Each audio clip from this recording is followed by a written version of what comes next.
I am F نے sir basically کہا ہے کہ سرکاری جو افسران ہیں ان کے جو اثاثے ہیں ان کی ڈیکلیریشن جو ہے اس کی ڈیڈ لائن جو ہے وہ اس سال کی ستمبر ہے. یہ بات جو ہے یہ بڑی دیر سے چل رہی ہے, یہ پہلی دفعہ نہیں آئی ایم ایف نے کہا, بلکہ اس دفعہ تو انہوں نے بڑی سختی سے کہا ہے کہ آپ ستمبر تک ڈیڈ لائن دیں اور تمام جو سرکاری افسران ہیں ان کی جو ایسٹس کی ڈیٹیلز ہیں وہ ہمارے پاس ہونی چاہیے, مطلب وہ ایک پبلک ریکارڈ کا حصہ ہونی چاہیے. اچھا, اس کے اوپر سرکاری افسران جو ہیں سر, میرا اس پہ موقف یہ ہے کہ ایک سرکاری افسر جو ہے انہوں نے جتنا کچھ کرنا ہوتا ہے, جو کچھ انہوں نے سمیٹنا ہوتا ہے, جو ان کے کام ہے سر سارے جو انہوں نے سر سیریسلی سر وہ کرنا ایک سرکاری افسر کے لیے کاموں کی حد تک اتنا ایک مشکل چیز ہے. تو اثاثے تو بڑی دور کی بات ہے کہ مطلب وہ اب آپ کہہ رہے ہیں کہ وہ سارے جو ان کے ایسٹس ہیں مطلب ان کو ایک اسٹریم لائن کر کے جیسے ہم لوگ کرتے ہیں یا ایم این ایس وہ کرتے ہیں, ان سے یہ ریکوائرمنٹ جو ہے یہ تھوڑی سی انفیئر لگی سر مجھے. جی, مطلب آپ یہ کہہ رہے ہیں کہ جتنا ان کا ویژن وسیع ہے جی سر, اتنے ان کے اثاثے بھی وسیع ہوں گے, تو ان کو ایک پیپر میں لے کے آنا بڑا مشکل ہے. سر میں کہتا ہوں ان کا ایک بھی اثاثہ ہونا, لیکن وہ جو ایک اثاثہ ہے نا سر, پھر وہ نارمل کسی ایسٹ کی طرح نہیں ہے, وہ پھر اس کو کسی پیپر پہ لانے کے لیے نا اس کے لیے بھی ایک علیحدہ ویژن بنانی پڑے گی. سر یہ جو ڈیڈ لائن ہے نا, یہ میرے خیال میں 3 دفعہ ایکسٹینڈ آلریڈی ہو چکی ہے. Why not.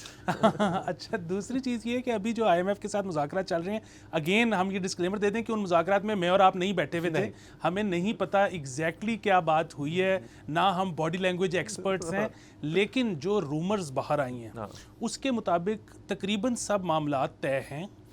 بڑا اچھا ریویو ہوا ہے, اور اس کے باوجود کہ ہمارا جو ٹیکس کلیکشن ہے وہ 600 بلین روپے سے وہ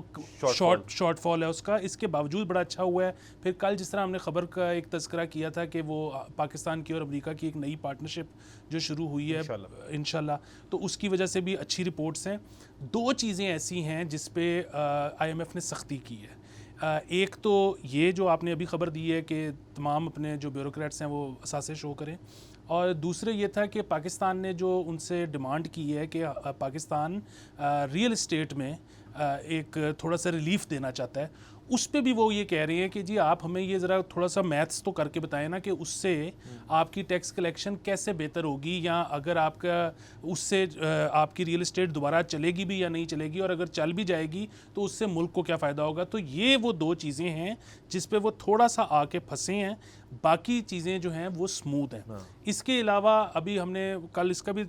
تذکرہ کیا تھا, ذرا وہ آج ڈیٹیل میں بھی کر لیتے ہیں کہ پاکستان نے جو پروپوز کیا, بلکہ لگائی دیا 18% G S T on solar. Basically on grid والوں کو انہوں نے یہ کہا ہے کہ آپ کا جو نیٹ میٹرنگ کے بعد جو یونٹس نکلیں گے اس پہ ٹیکس نہیں لگے گا, بلکہ ٹوٹل نمبر آف یونٹس پہ آپ کا امپورٹ ایکسپورٹ دونوں ملا کے ٹیکس,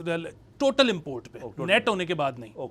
اچھا, ایک تو یہ بات ہو گئی, یہ تو میرے خیال میں لاگو امپلیمنٹ ہو گئی.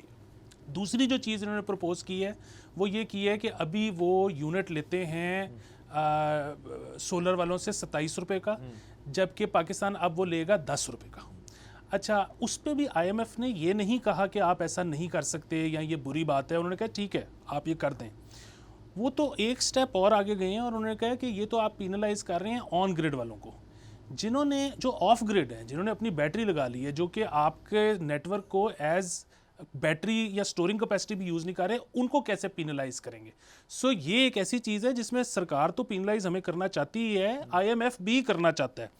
اچھا, اس میں ظاہر ہے ایک تو ہمارا جو ہے تھوڑا سا مسئلہ ہوگا یورپ کے ساتھ, کیونکہ ہم نے کافی ان سے پیسے لیے تھے ایک دور میں اس بات کے کہ ہم گرین انیشیٹوز کو انسینٹیوائز کریں گے, تو یہ بھی ایک انسینٹیوائز کرنے کا طریقہ تھا. اب ہم جب یہ کہیں گے کہ ہم اس کو ڈی انسینٹیوائز کر رہے ہیں تو وہ کیا کہیں گے, یہ ایک سوال ہے. لیکن آئی ایم ایف اس میں آن بورڈ ہے حکومت کے ساتھ. سبسکرائب کریں اور بیل دبائیں تاکہ کوئی خبر رہ نہ جائے.